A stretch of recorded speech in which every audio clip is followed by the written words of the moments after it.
Day to day के transaction को record करने की प्रक्रिया है, जिसे डेबिट्स और क्रेडिट्स में क्लासिफाई किया गया है।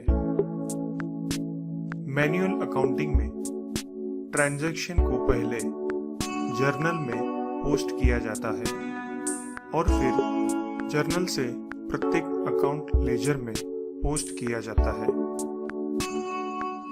Journal is divided into 5 columns: date, particulars, ledger folio, debit and credit. Date यह अपने मंथ और ईयर के साथ ट्रांजैक्शन डेट रिकॉर्ड करता है।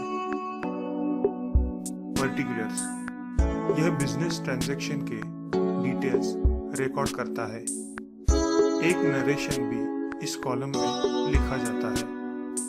नरेशन मीन्स जर्नल एंट्री का डिटेल एक्सप्लेनेशन। लेजर फोलियो प्रत्येक जर्नल एंट्रीज का पोस्टिंग लेजर अकाउंट में किया जाता है। यह जरूरी है कि लेजर के पेज नंबर का कुछ रेफरेंस होना चाहिए। इस कॉलम में लेजर का पेज नंबर है। डेबिट एक ट्रांजैक्शन के तहत डेबिट की गई अमाउंट। क्रेडिट एक ट्रांजैक्शन के तहत क्रेडिट की गई अमाउंट। नोट किसी भी ट्रांजैक्शन के तहत जर्नल के डेबिट कॉलम की टोटल क्रेडिट कॉलम के समान होनी चाहिए।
हमने देखा है कि कंपनी जर्नल में अपने सभी ट्रांजैक्शन को रिकॉर्ड करती है और फिर ट्रांजैक्शंस को जर्नल के लेजर अकाउंट्स में पोस्ट करती है।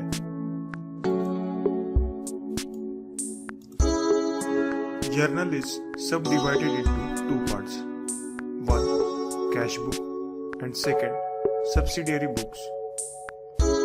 Subsidiary books are as follows: purchase book, purchase return book, sales book, sales return book, bills receivable book, bills payable book. सभी कैश ट्रांजैक्शंस कैश बुक में रिकॉर्ड किए जाते हैं।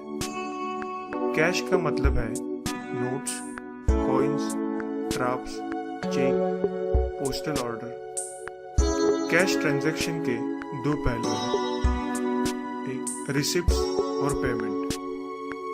कैश बुक सभी receipts और पेमेंट को रिकॉर्ड करता है। Cash book actual cash receive या पेड इसका प्रॉपर और सिस्टमैटिक रिकॉर्ड रखता है। डेबिट और क्रेडिट का रूल पहले के समान है।